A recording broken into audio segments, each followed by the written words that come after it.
أعوذ بالله من الشيطان الرجيم بسم الله الرحمن الرحيم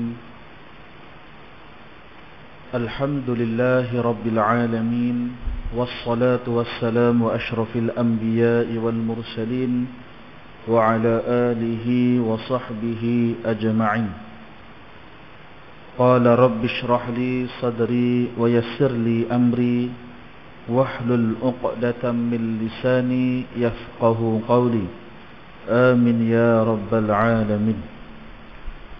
Assalamualaikum warahmatullahi wabarakatuh.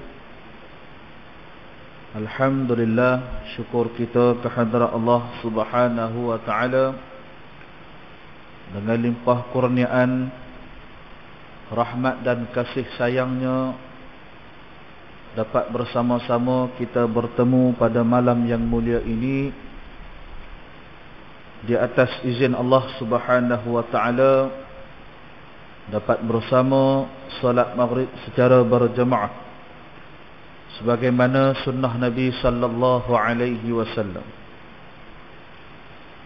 dan juga dapat berada di dalam majlis zikrullah yang juga dicintai oleh baginda Nabi sallallahu alaihi wasallam. Tuan-tuan muslimin muslimat yang dirahmati Allah, sama-samalah kita menzahirkan kesyukuran kita kepada Allah dengan masih adanya kita pada bulan Sya'ban yang mulia ini. Marilah sama-sama kita mempertingkatkan keimanan, ketakwaan dan juga segala amal ibadah kita dalam mempersediakan dan mempersiapkan diri bagi memasuki bulan Ramadan Al-Mubarak. Harap-harapnya pada tahun ini di atas berkat doa orang-orang yang soleh dan juga tuan-tuan orang-orang yang selalu mengimarahkan rumah Allah Subhanahu wa taala, Ramadan kali ini akan semakin dipermudahkan oleh Allah Subhanahu wa taala. Saya bertanya kepada sahabat kami Al-Fadil Ustaz Azian, dia kata SOP negeri Perak untuk Ramadan belum keluar lagi, dan pihak masjid pun belum dapat makluman saya rasa. Maka perbanyakkan doa. Negeri Pulau Pinang selesai dah. Saya dapat jemputan tarawih di Pulau Pinang, tapi di Perak belum mula. Masa tu 2 minggu lepas. Saya tanya, keluar dah ke SOP? Dia kata, Alhamdulillah keluar dah awal. Kita negeri Perak masih dalam perbincangan lagi mungkin. Di negeri Pulau Pinang, negeri jiran kita ni, tak perlu 3 dos, cukup 2 dos dan boleh untuk mengimarahkan rumah Allah Subhanahu wa taala. Cumanya yang diberitakan baru-baru ini untuk merapatkan kembali saf, iaitulah bermula 1 April. Mudah-mudahan juga dipertimbangkan oleh Sultan Kerajaan Negeri Perak bagi membenarkan kita untuk kembali merapatkan saf yang selama ini telah pun 2 tahun kita memisahkan jarak di antara kita. Dan sesungguhnya hanya Allah Subhanahu wa taala lah yang menjaga kita, yang berkebajikan pada kita, dan yang memelihara kita hidup dan mati. La haula wala quwwata illa billahil aliyyil azim. InsyaAllah pada malam ini kita akan menyambung kuliah kita pada muka surat 22 pada perenggan yang bawah.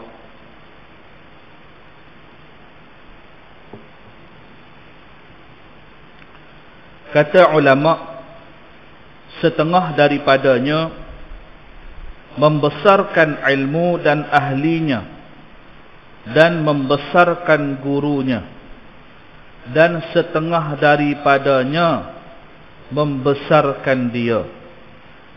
Yaknilah pada menuntut ilmu itu merujuk kepada perenggan yang sebelumnya berkata, dan hendaklah bagi orang yang menuntut ilmu itu memelihara akan segala adabnya, kerana tiada mencapai akan ilmu dan tiada manfaat dengan dia dan tiada berkah padanya melainkan dengan beradab. Di antara keberkahan di dalam ilmu bagi setiap penuntut ilmu, yang pertamanya adalah dikurniakan oleh Allah Subhanahu wa taala pada kefahaman di dalam agama. Itu yang pertama. Seperti mana sabda Nabi sallallahu alaihi wasallam, "May yuridillahu bihi khaira yufaqihu fid din." Barang siapa yang Allah Subhanahu wa taala nakkan kebaikan daripada dirinya, manfaat daripada dirinya, maka dikurniakan kepada dia kefahaman di dalam agama. Yang kedua, dia akan berupaya untuk mengingati setiap satu sudut dan setiap ilmu yang dipelajari. Ini juga adalah salah satu tanda-tanda orang yang memperoleh keberkatan ilmu. Dan yang ketiga, di antaranya lagi adalah dia diberikan kekuatan oleh Allah untuk beramal dengan ilmu yang telah dia pelajari. Maka tiga ciri ini adalah tiga yang dibincangkan banyak oleh ahli ulama, bahawa disepakati inilah tanda-tanda bagi penuntut ilmu yang diberkahkan ilmu kepada dia. Ada lagi lah tambahan-tambahan. Contohnya dilapangkan rezekinya, dimudahkan urusan hidupnya, dipanjangkan umurnya. Ni banyak lagi perbahasan daripada ahli ulama. Tapi yang utama dari sudut keberkahan ilmu yang kita nak bincang pada malam ini tiga. Yang pertama, kefahamannya pada ilmu yang dia pelajari. Kalau dalam satu kelas, dalam satu madrasah ada 100 orang pelajar, berguru dengan orang yang sama, menulis perkataan yang sama, peperiksaan dengan soalan yang sama, tetapi memperoleh jawapan dan keputusan yang berbeza-beza berdasarkan daripada kefahaman yang sejauh mana Allah Ta'ala izinkan kepada dia. Itu sebab dalam kita nak mengaji, tidak diperlukan kepada IQ yang tinggi. Ni mengaji agama. Kalau mengaji matematik cerita lain, kalau mengaji biologi cerita lain. Tapi kalau mengaji agama, kita melihat satu suasana, walaupun dia tak cerdik dalam akademik, walaupun dia tak pandai matematik, walaupun dalam keputusan UPSR dia tercorak, tapi Allah izin kepada mereka ini, kebiasaannya bila masuk ke madrasah, bila masuk ke pondok, bila mengaji agama, alhamdulillah boleh dapat. Ini membuktikan bahawa nak mengaji agama tidak memerlukan kepada IQ yang tinggi. Bahkan banyak di antara sahabat-sahabat saya, lebih daripada 2 orang, yang mana menghafaz Al-Quran, bezanya cuma masa. Tapi dari sudut hafazan Al-Quran, sama-sama 30 juzuk. Allah Ta'ala kurnia kepada saya, tamat hafazan 2 tahun setengah. Kemudian pergi menyambung pengajian tempat lain. 30 juzuk juga. Ada sahabat saya yang lain, 8 tahun habis baru Quran. Tapi tetap juga 30 juzuk. Mana kata nak mengaji agama ni tak payah pandai. Dan tidak ada tahap di dalam umur nak mengaji agama, tak ada. Kalau tuan-tuan ambil contoh, seperti mana Al-Fadhil Tuan Guru kita, Ustaz Syakir Nasuha, yang mana tuan-tuan pun jemput dia mengajar di sini. Kalau tanya balik sejarah kisah dia, bukan asal usul daripada orang mengaji agama. Asal usulnya kalau tanya kepada beliau, beliau mengaji sekolah menengah biasa. Masuk universiti pun macam biasa. bahkan bekerja sebagai engineer selama 1 tahun. Tu bab engineer tu, Ustaz Sakinah Zuhur. Tapi atas takdir Allah Subhanahu Wa Taala, ketika mana umur beliau lebih kurang dalam 26 tahun, pi masuk pondok mengaji agama dengan Tuan Guru Siddiq Nur. Alhamdulillah, hari ini segala sijil engineeringnya tak guna sehabuk pun. Apa yang digunakan hanyalah semata-mata ilmu agama. Ustaz Azhar Idrus pun sama juga. Mengaji agama, bahkan tak masuk pondok pun, tak masuk madrasah pun. Kalau kita tengok latar belakang pada Ustaz Azhar Idrus, ni kita nak tengok pada keberkatan ilmu ni. Ustaz Azhar Idrus selama 12 tahun tak ngaji di mana-mana institusi. Ustaz Azhar Idrus dia cerita dalam riwayat hidup dia, ada beberapa orang sahabat dia yang pergi mengaji sana, pergi mengaji sini, masuk pondok sana, masuk pondok sini. Tapi beliau tak ada harapan ataupun tak ada peluang nak pergi ke pondok-pondok. Apa yang beliau buat? Dia pergi cari ustaz-ustaz, dia pergi cari tuan guru-tuan guru, dia pergi ke rumah, dia menadah kitab bermuka ke muka, mata ke mata, hati ke hati. 12 tahun. Alhamdulillah, hari ini jadi satu orang ulama fiqih yang hebat. Jadi membuktikan kepada kita kalau bab mengaji agama tidak memerlukan kepada kepandaian yang tinggi, IQ yang tinggi, ataupun makan kurma, ataupun makan kismis sampai 2-3 lori. Tak. Antara fadilatnya cuma menjaga adab bersama dengan ilmu. Jadi Allah Ta'ala kurniakan kepada mereka ini kefahaman. Macam saya pernah dah bagi contoh pada tuan-tuan, bagaimana satu orang yang faham dan bagaimana satu orang yang tahu. Dua orang ini sama-sama mengetahui, tapi satu orang dia faham dan satu orang cuma tahu. Bila mana dalam agama dia mengaji tidak ada adabnya bersama ilmu, yang akan kita bincangkan sebentar lagi, Allah Ta'ala tak kurnia pada dia kefahaman, Allah cuma bagi kepada dia pengetahuan. Bila mana sekadar ada pengetahuan, yang pertamanya dia tidak dapat beramal, dan yang kedua kalaupun beramal boleh jadi salah amalan dia. Tetapi berbeza dengan orang yang faham. Allah Ta'ala bagi dia kekuatan untuk beramal, dan Allah Ta'ala membenarkan amalan dia. Seperti mana yang dah pernah saya bagi contoh, satu orang ayah yang minta air daripada 2 orang anak. Alung ambil ayak ke ayah, Angah ambil ayak ke ayah. Anak yang sulung ni dia cuma tahu. Dia tahu ayah dia minta ayak, ayah dia tak kata nak ayak apa, nak buat apa. Lalu dia pun pergi bilik ayak, dia ambil cebok, dia tuang ayak paik, dia bagi kat pak dah. Sebab dia tahu saja, tahu cara buat saja. Yang faham ni anak nombor 2. Dia faham, dia boleh tengok pada kaedah, dia boleh tengok pada suasana, dia boleh tengok pada bentuk suruhan. Maka dia kata, takkan ayah nak mandi dalam bilik tidur? Sudah tentu ayah minta air untuk diminum. Maka dia pun pergi tekan ayak kowe ke ayak kuku, dia ambil secawan, dia bagi kat pak dah. Dua-dua bawa ayak, tapi mana satu hak betul? Tu. Beza di antara orang yang cuma dapat tahu dalam pengetahuan agama dan orang yang cuma mendapati kefahaman dalam agama. Itu sebab kadang-kadang orang yang sekadar ada pengetahuan, bila mana melihat amalan-amalan orang yang faham dalam agama, dia akan kata ini bid'ah. Dia akan kata ini bukan sunnah. Dia akan kata ini tidak ada dalam agama. Sebenarnya dia yang tidak faham apakah amalan yang dituntut oleh Rasulullah dan alim ulama. Terutamanya pada lala ni. Termasuk pula dalam satu perbahasan yang mengatakan bahawa zikir hu itu adalah tidak menepati syarak.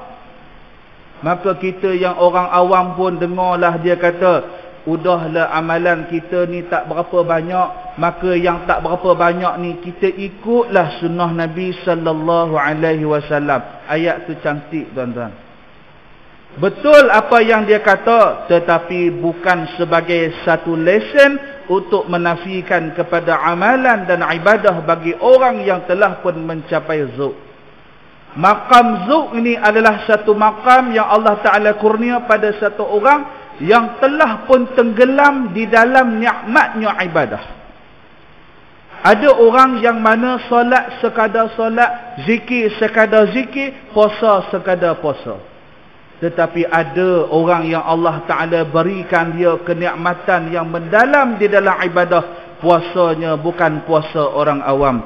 Solatnya bukan sekadar solat yang zahir kita nampak solat. Dan zikirnya bukan sekadar zikir yang kita menampakkan pada gerakan tasbih. Tetapi penghayatannya kepada Allah Subhanahu wa Ta'ala itu mencapai maqam zuhd, yaknilah maqam menikmati yang tak tahu nak menjelaskan bagaimana kemanisannya ibadah. Kalau dia dapat cerita bagaimana kemanisan ibadah, dia belum mencapai maqam zuhd. Kerana makna zuhd itu sendiri membawa kepada istilah menikmati yang tak terkata. Tuan-tuan, kita pun pernah, katalah kita ni tak pernah pergi makan di hotel. Tiba-tiba masjid Kampung Pasir dia kata kami nak sponsor jemaah yang 20 rakaat tarawih penuh makan di hotel 10 bintang. Contoh. Tiba-tiba bawa di hotel 10 bintang. Kita orang kampung tuan-tuan makan sehotel sebintang pun rasa besar rahmat dah. Pergi-pergi dia hidang kek. Ni analogi lah. Kita pernah tak makan kek? Pernah. Tapi pernah tak makan hak 10 bintang punya? Tak pernah. Makan hak 10 bintang suap dalam mulut ni pejam mata. Tuan Imam sedap ke? Allahu Akbar. Sedap tak tahu nak habaq dia kata. Itulah maqam zuhd. Satu kesedapan, satu kenikmatan yang tak boleh nak digambarkan. Bagaimana indah dan manisnya dia dalam ibadah. Itu sebab ada orang yang bila mana dia beribadah, sebahagian orang yang tidak menyedari, dia akan kata orang ni gila. Dia kata hang ni dah mencapai tahap fana dah. Dia kata hang ni teruk sangat dah. Kadang-kadang bila mana kita melihat orang berlebih-lebihan dalam agama, sebenarnya dia bukan berlebihan dalam agama. Kita yang terlalu mencintai dunia. Sehingga tidak nampak melalui mata batin kita bahawa amalan dia itu adalah sebuah nikmat yang tidak terkata yang dikurniakan oleh Allah kepada dia. Betapa manisnya zikir dia, betapa manisnya ibadah dia, sehingga kan kita yang biasa-biasa ni tak dapat nak rasa apa yang dia rasa.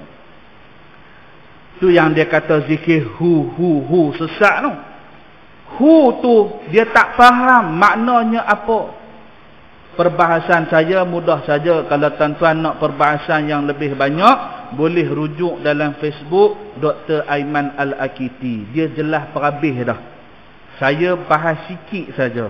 Bagaimana perkataan Allah itu sendiri dibuanglah berapa pun masih merujuk kepada Allah. Perkataan Allah itu adalah kalimah jalalah, kalimah tauhid, kalimah hak yang mana diberubah macam mana pun tetap merujuk pada Allah. Contoh kita ambil satu kalimah Allah. Dibuangkan huruf alifnya, maka jadilah lillah. Masih lagi merujuk pada Allah. Lillahi ma fis samawati wa ma fil ardh. Dibuang lagi huruf lamnya, jadilah lahu. Masih merujuk pada Allah. Lahul mulkus samawati wal ardh. Dibuangnya lagi huruf lam, tinggal hu. Huwallahul khaliqul bari'ul musawwiru lahul asma'ul husna. Hu tu pun merujuk kepada dia, yakni Allah. Dan kalau dihilangkan hu sekalipun, tetap merujuk pada Allah, yakni lah sesuatu yang gaib, tidak dapat dilihat melalui mata kasar. Maka Allah itu sendiri dibahaskan dengan pelbagai jenis perbahasan ulama'. Tiba-tiba dia mempertikaikan seorang punya ilmu kerana dia belum faham apa ilmu itu nak ajar sebenarnya. Sebab tuan-tuan, bahaya bagi kita kalau sekadar mengetahui tapi tidak mendapat kurniaan dalam memahami sudut agama dan amalan di dalam agama Islam itu sendiri. Jadi itulah di antara sedikit sebanyak muqaddimah pada menyatakan orang-orang yang diberkati kepada ilmunya, diberikan kefahaman, diberikan kekuatan untuk beramal dan sebagainya. Yang seterusnya adalah dia kata membesarkan ilmu. Yang inilah kita memuliakan kitab-kitab, memuliakan ilmu-ilmu itu sendiri. Jangan kita merendah-rendahkan. Alah, awak mengaji fardu ain rendah-rendah je, saya mengaji fardu ain yang tinggi-tinggi. Contoh, boleh pula dia cabar-cabar orang tu. Dia kata, okey, saya nak test awak punya pengetahuan fardu ain. Contoh, katalah dia ni mengaji dalam. Dia pun tanya, sekarang awak sedang berhadas besar, kemudian ada rambut awak yang gugur dan awak memotong kuku. Sekarang ni awak nak mandi wajib. Awak perlu basuh tak rambut dan kuku yang mana ketika itu sudah pun awak berhadas besar? Dia nak tunjuk kata dia bijak. Tu masalah bila mana orang yang cuma tahu tapi dia tak faham. Tapi tak apa, saya tolong jawab untuk tuan-tuan. Dalam mazhab Imam Asy-Syafi'i, apa-apa yang terpisah daripada anggota kita, apa-apa, yaknilah segala bulu, segala kuku, yang mana terpisahnya itu di saat kita berhadas besar, maka Imam Syafi'i kata wajib dibasuh juga. Tapi tuan-tuan, selama ini kita tak basuh, adakah berdosa? Tidak berdosa, kerana ada pandangan ulama yang lain mengatakan tidak perlu basuh bagi anggota yang telah pun terpisah daripada badannya. Tak perlu basuh dah. Yang perlu basuh pun adalah kalau anggota-anggota yang berat. Itu pun dibasuh bukan kerana mandi wajib. Dibasuh kerana nak dimandikan pada jenazahnya anggota yang telah terpisah. Tu lain, tak sama. Sebab kita contoh ada satu orang dia kemalangan. Bila dia kemalangan, katalah ada anggota badan, kaki ke jari ke, nak terputus daripada dia, maka anggota tersebut sama ada tuan dia sedang berhadas besar ataupun tidak, memang perlu dimandikan jenazah kepada anggota tersebut. Kemudian barulah dikafankan, barulah ditanam seperti biasa.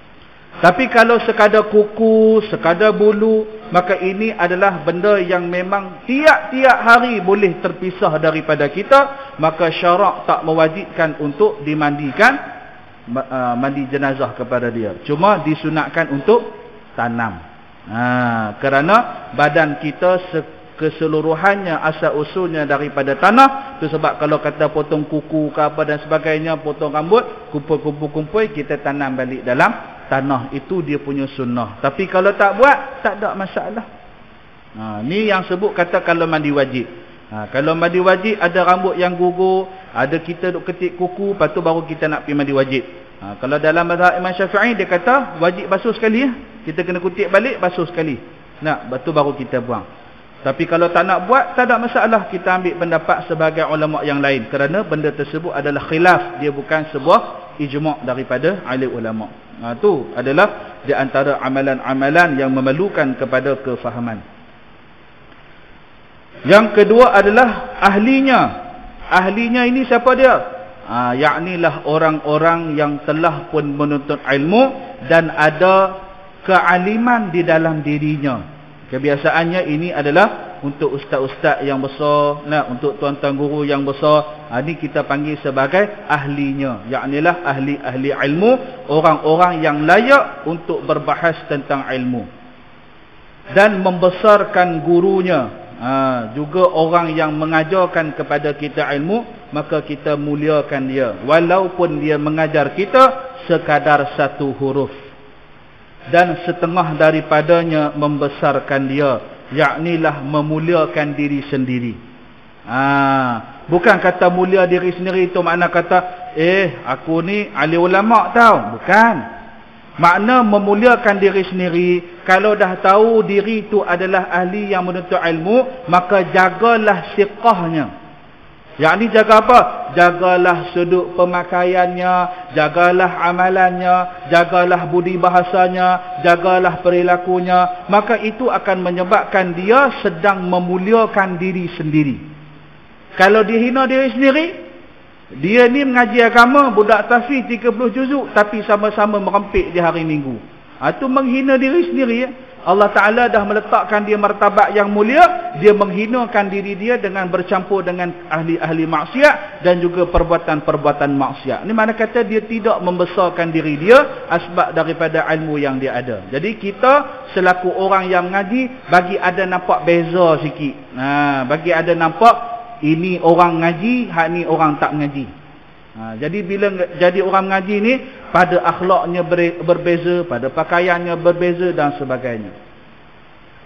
Yang pertama adalah ulama sebut jangan berjalan di hadapannya. Yaknilah jangan berjalan di hadapan tuan guru tanpa keperluan yang munasabah. Adapun kalau perlu, mestilah berjalan dengan kaedah hormat. Kaedah hormat ni macam mana? Jalan perlahan-perlahan, jalan dengan memungkukkan sedikit badan kita. Tu kalau berjalan di hadapan tuan-tuan guru. Kemudian jangan duduk di tempatnya. Kalau kami kat Marasah dulu, di pondok dulu, mana-mana pelajar yang berani-berani duduk dekat tempat ustaz, tunggu, senior-senior akan tabuh sampai lunyai. Pasal apa? Nak mengajar kepada orang ini, hang dah kurang hajar kerana duduk di tempat tuan guru kita. Tu. Kami dulu kalau di institusi pengajian ni, di universiti kadang-kadang depa tak apa heran sangat sebab di universiti ni bukan semua orang dia faham. Tapi kalau di institusi tradisional ini semua faham bahawa kalau duduk di tempat tuan guru itu adalah tidak menghormati, tidak memuliakan tempat tuan guru tersebut. Samalah macam tempat ni. Tempat ni kan, ini adalah tempat bagi orang yang nak mengajar agama. Jadi katalah saya, walaupun saya orang panggil ustaz, adakah saya boleh duduk suka-suka hati? Pun tak boleh. Yang boleh duduk siapa? Yang boleh duduk adalah orang yang ketika itu dia diamanahkan untuk duduk, boleh duduk. Itu tempat dia ketika itu. Sebab tempat ni tempat umum, tempat yang terbuka. Jadi siapa yang layak adalah bergantung kepada suasana dan amanah. Kalau kata pada hari ini, sepatutnya tuan guru lain yang duduk, yang mengajar, tiba-tiba saya datang, saya kata aku pun mengajar juga, saya pun duduk. Biadab kerana menduduki tempat yang tidak selayaknya. Selain daripada itu, kalau memang itu sudah tempatnya, maka jangan lagi duduk. Itu sebab kalau kata tuan-tuan yang pengalaman ada masuk halaqah ataupun muzakarah di Masjidil Haram dulu-dulu ataupun di Masjidil Nabawi, tok-tok guru kadang kalau duduk kat tiang, tuan-tuan, tiang tu memang orang tak duduk dah. Tuan-tuan guru dia duduk kat tiang tu, orang tak duduk dah. Bahkan kalau di belah-belah Yaman pun sama macam tu.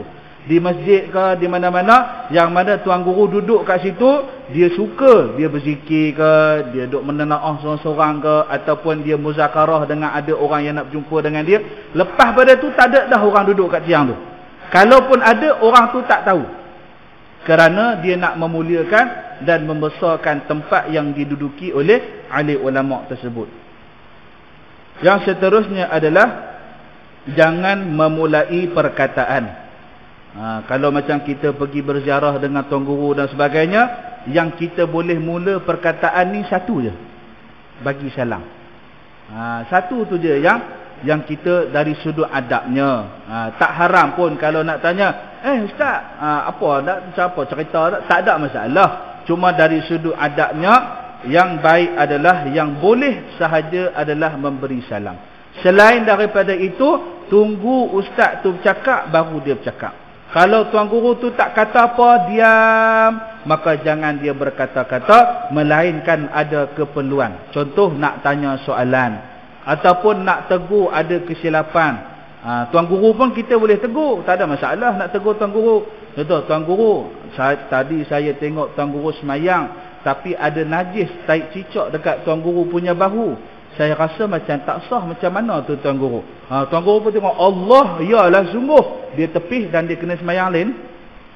Sebab dia telah pun ditegur. Tak ada masalah, janji kita menegur dengan beradab. Adapun dalam perbualan, jangan kita yang mula, biar tuan guru tersebut yang mula. Itu sebab Nabi dia tak suka kepada orang yang terlalu banyak cakap. Siapa dia? Orang daripada golongan Nabi sebut sarsaruna. Saya pun pernah kongsi dah dulu di sini. Sarsaruna ini adalah sejenis golongan manusia yang memang cukup suka berbual. Kalau bersembang dengan dia ni, insya-Allah tak ada titik noktah. Sembang tak habis-habis. Kita nak mengundur diri ni tak larang, insya-Allah dah. Insya-Allah. Kita ni dah nak tamat dah, dia sambung lagi. Ada saja cerita dia, tak habis-habis. Maka orang sebegini Nabi sebut sarsaruna, orang yang suka banyak cakap. Bila banyak cakap, banyak salah. Bila banyak salah, banyak dosa. Bila banyak dosa, Nabi tak suka. Maka kurang-kurangkan daripada kita bercakap pada perkara yang tidak perlu. Kalau dah tengah melepak, memang tengah bersembang, tak ada masalah lah. Sembanglah banyak mana pun, tak ada masalah. Yang seterusnya, kalau dia salah satu lagi, dia bukan sarsaruna. Dia teruk pada tu lagi, mutasyaddiquna. Mutasyaddiquna ini adalah orang yang suka bercakap tentang orang. Dia kalau bercakap ada je nama yang kena kat dia. Kemudian orang yang suka berkata-kata tentang diri sendiri pun ada, dipanggil sebagai mutafaihiquna. Dia tak cakap pasal orang, dia cakap pasal dia.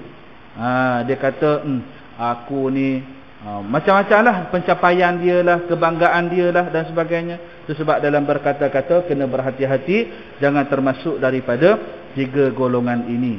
Bahkan di dalam kitab menyebutkan adab Imam Asy-Syafi'i kepada tuan gurunya Imam Malik. Ada satu ketika Imam Malik rahimahullahu ta'ala berada di tempatnya dan Imam Syafi'i duduk berhadapan. Kira duduk dekat lah. Jadi Imam Malik rahimahullahu ta'ala tengah duduk tengok kitab, dan Imam Syafi'i pun tengah duduk tengok kitab.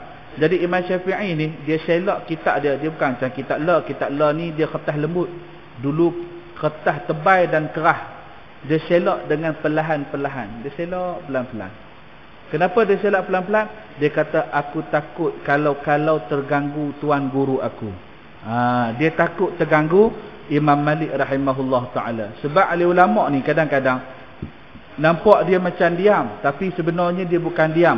Ada benda yang dia terfikir dan sebagainya. Jadi kalau kata ada, orang putih kata distraction, ada gangguan, maka boleh jadi benda tersebut tiba-tiba hilang. Maka Imam Syafi'i dia selak dia punya kertas ni, kitab dia dengan sangat perlahan-lahan sehingga dia sendiri tak dengar bunyi kertas yang dia selak. Punya dia tak nak terganggu kepada tuan guru dia. Itu sebab ahli ulama' ni walaupun dia duduk diam, nampak macam tak buat apa, sebenarnya dia tengah berbuat sesuatu perkara.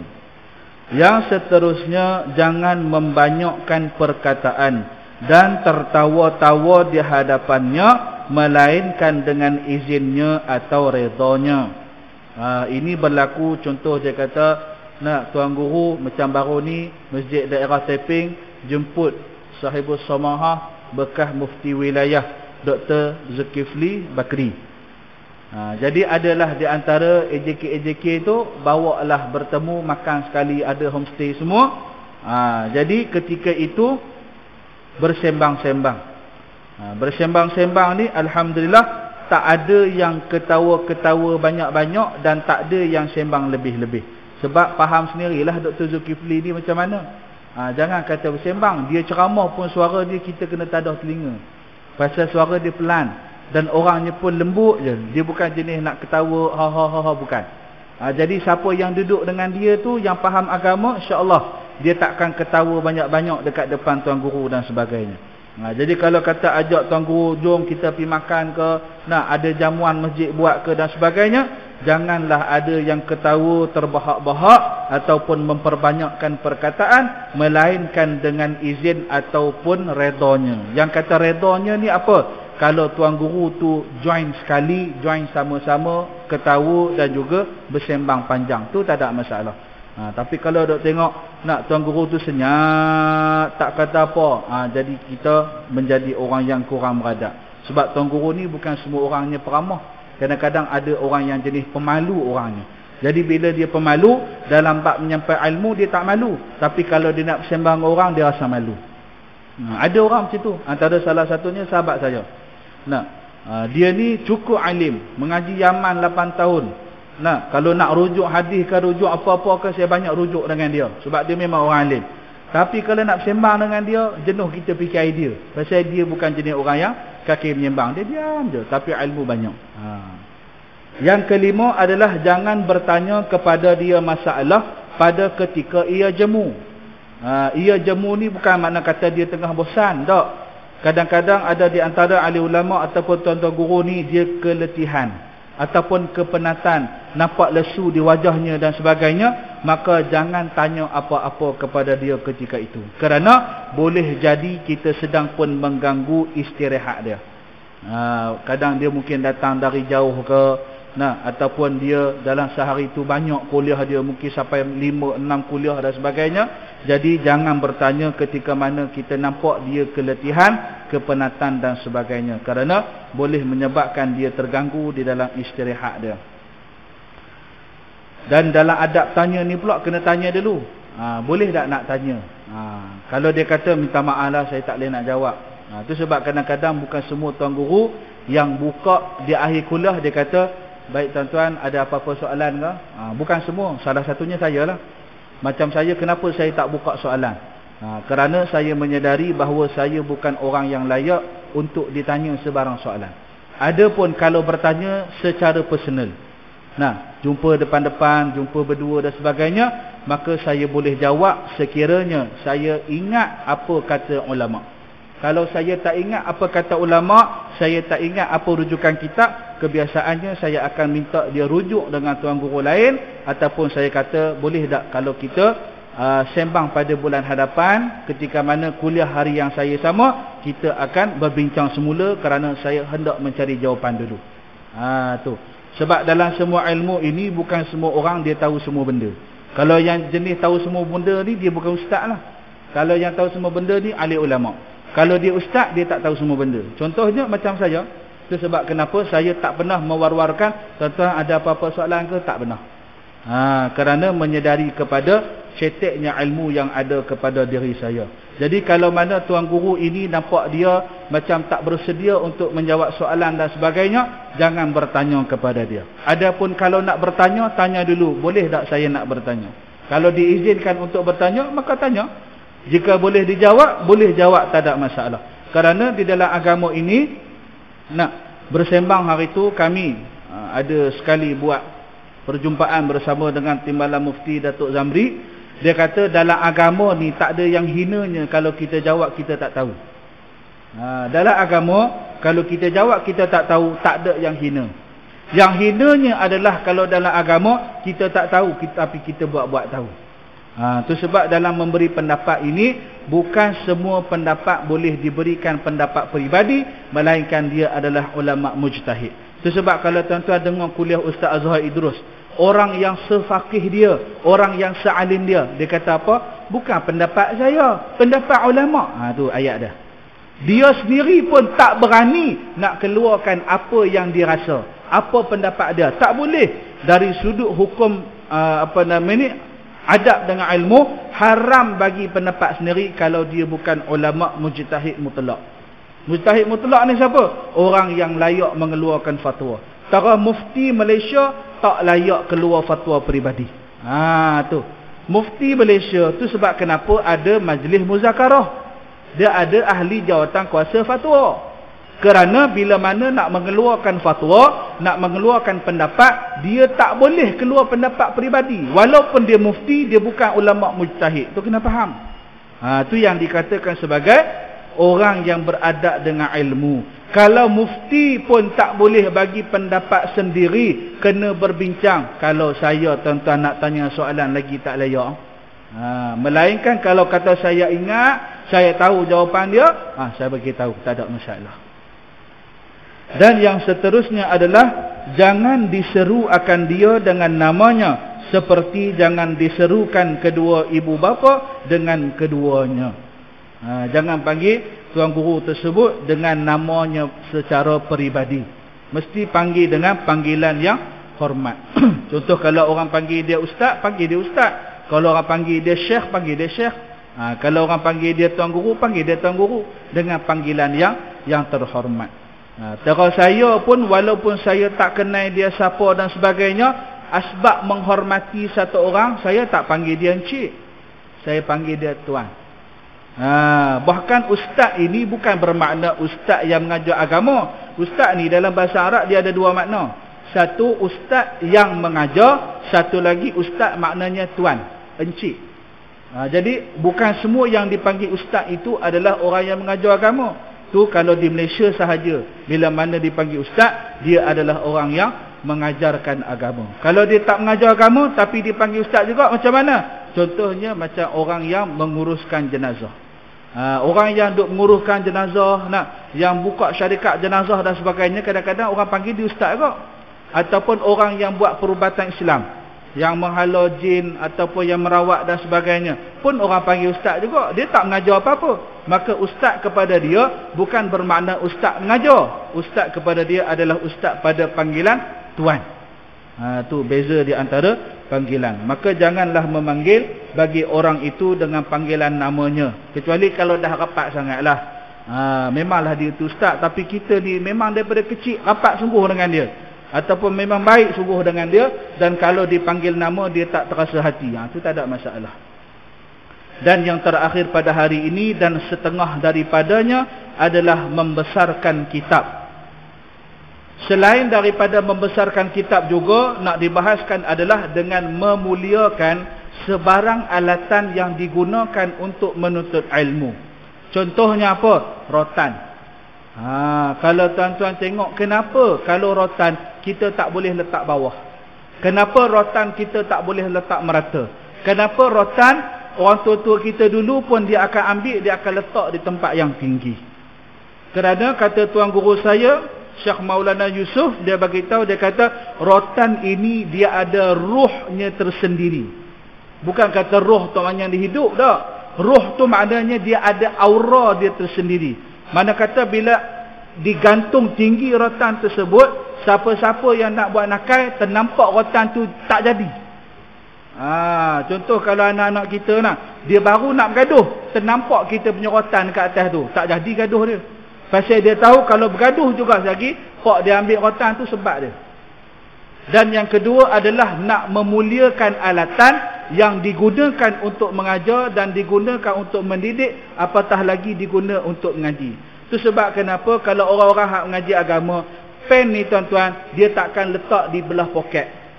Ni poket sini dengan poket sini tak. Paling rendah dia letak kat mana? Poket sini. Paling rendah. Nak lagi mulia kat mana? Dia letak kat sini. Kita tak letak pen, kita letak rokok. Memuliakan rokok. Bagi orang yang menuntut agama, dia memuliakan alatan tulis dia letak kat atas ni. Dan antara dia punya tips lagi yang saya guna ketika mana di universiti, kalau kata saya terlupa apa dia jawapan pada soalan ni, saya ambil saya punya pen, saya akan letak kat telinga, saya pandang atas. InsyaAllah mujarab. Itu saya lah. Kalau orang lain saya tak tahu. Bila letak pen kat atas ni, automatik seolah-olah, bukan kata lagi tuan-tuan kata ni berdoa syirik pula, bukan. Seolah-olah bila saya letak atas ni, saya cepat ingat macam saya menulis kembali apa yang saya belajar. Tu antara fadilat memuliakan alatan-alatan dalam pengajian. Tak kisahlah pemadam, pembaris, anak-anak kita yang duk sepah-sepah buku, ajarkan kepada dia memuliakan buku-buku, memuliakan alatan-alatan tulis, jangan letak merata dan sebagainya. Ini juga adalah di antara keberkatan dalam mengaji agama. Tuan-tuan tak saya, pilah tanya orang yang mengaji madrasah dan mengaji pondok, betul ke tak betul benda ni? Alatan tulis pun mereka akan muliakan dan sebagainya. Maka kalau dalam bab membesarkan kitab, yaknilah memuliakan kitab, adalah jangan ambil melainkan jika ada wuduk. Kalau Al-Quran mazhab yang 100% bahasa Arab wajib berwuduk lah. Kalau yang ada tafsir ataupun tulisan Rumi tak wajib berwuduk. Tapi sebab kita ni mengaji agama, nak kita ni faham agama, maka kitab yang bukan Quran pun kita akan ambil wuduk juga. Sebagai menjaga adab.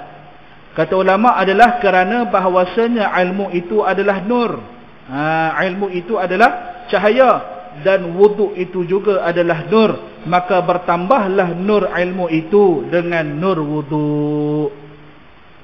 Yang kedua adalah jangan menghunjurkan kakinya kepada kitab. Kalau nak tidur, jangan menghalakan kaki kita pada tempat yang ada kitab. Walaupun sebalik dinding ke ustaz? Ya, walaupun sebalik dinding. Jadi kalau nak tidur, pastikan walaupun yang di sebalik dinding itu tidak ada kiblat, tidak ada kitab-kitab terutamanya Al-Quran. Kalau kita mengunjur juga, bukan kata sekadar berdosa. Kalau kata Quran tu berdosa dah lah. Kalau kitab-kitab ni dia dipanggil tidak beradab. Dan ada lagi kalau bab susunan kitab pun sama juga.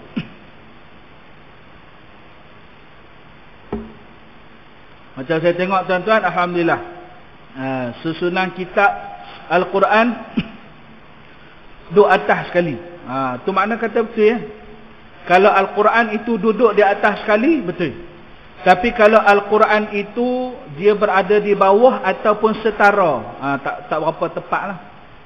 Itu sebab kenapa kalau orang-orang ahli ulama ni, dia bukan mencari almari yang lebar. Dia tak cari almari yang lebar. Dia mencari almari yang tinggi. Kalau perasan. Kenapa dia nak cari almari yang tinggi? Sebab yang paling tinggi tu dia nak letak mazhab Quran. Bawah pada mazhab Quran kitab-kitab hadis. Bawah pada kitab hadis tu baru kitab-kitab lain. Dan yang paling bawah sekali adalah kitab-kitab yang tak ada kena-mengena dengan agama. Contohnya kitab-kitab bacaan ataupun buku-buku bahasa Inggeris yang mana buku motivasi ke dan sebagainya. Tu letak bawah sekali. Jadi kalau kata Quran tu disusun setara dengan yang lain, bukanlah kata berdosa, tapi tak berapa tepat dari sudut adabnya. Maka mestilah menyusun kepada kitab-kitab ataupun buku-buku kita itu menurut pada kemuliaan dan darjatnya. Yang ketiga, yang terakhir adalah jangan menghantarkan atasnya sesuatu, maka ia itu haram melainkan kerana hajat. Ni kita ni kadang duk letak kitab nah. Kenapa ulama dia tak susun kitab bertimbun-timbun? Dia akan susun kitab macam mana? Dia akan susun secara berdiri. Kenapa disusun secara berdiri? Kerana kita bila mana menindih kitab, terutamanya menindih Quran. Kebanyakan daripada kita kadang-kadang kita letak sesuatu. Contoh, tak nak bagi dia terbang kan? Kita letak cawan. Letak cawan ke, letak apa? Yang boleh nak letak hanya alatan tulis saja. Contoh kita ni ada pen. Dekat sini ada dia punya klik nah. Jadi tak nak bagi melayang, dia klik gini. Tak apa, tak ada masalah. Kerana dia sama-sama darjat dengan kitab tersebut. Sama-sama alat yang digunakan untuk mengaji. Tapi kalau kita letak contoh cawan ke, kita letak apa-apa sajalah. Kita letak stapler ke, kita letak benda yang tak ada kena-mengena dengan ilmu agama, maka hukumnya adalah haram disebabkan oleh tidak ada adab dengan ilmu. Bahkan jangan kata letak benda-benda lain, kitab dengan kitab pun tak boleh, melainkan kerana hajat. Kerana hajat ni maknanya apa? Contoh, dia nak memindahkan barang, nak memindahkan kitab dan sebagainya. Contoh macam tu kan, nak kena bawa kitab tu, tak apa, tak ada masalah, bagi duduk tindih-tindih. Takkan nak bagi berdiri, payah nak angkat. Jadi dia ditindih kerana ada hajat dan ada keperluan. Jadi tak ada masalah. Itu di antara kaedah-kaedah dalam nak memuliakan kepada kitab-kitab. Dan insya-Allah pada boleh sambung lagi ke habis dah? Habis dah lah? Habis dah lah. InsyaAllah kita akan sambung pada minggu yang seterusnya. Ada satu lagi pada minggu ketiga kot kalau saya tak silap. Pada hari Ahad waktu maghrib kita akan sambung pada, dan setengah daripada membesarkan ilmu itu adalah membesarkan taulannya. Yaknilah memperbanyakkan kawan-kawan daripada orang yang juga mengaji agama dan sebagainya.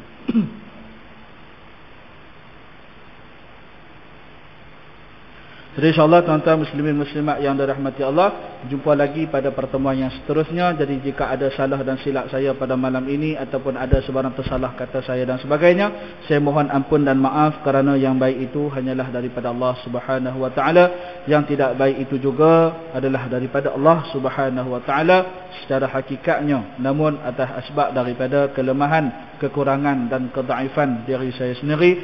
Aqulu qawli hadha wa astaghfirullahal azim li wa lakum wa lisairil muslimin wal muslimat wal mu'minin wal mu'minat fastaghfiruhu innahu huwal ghafurur rahim. Wallahu a'lam bis-shawab. Assalamualaikum warahmatullahi taala wabarakatuh.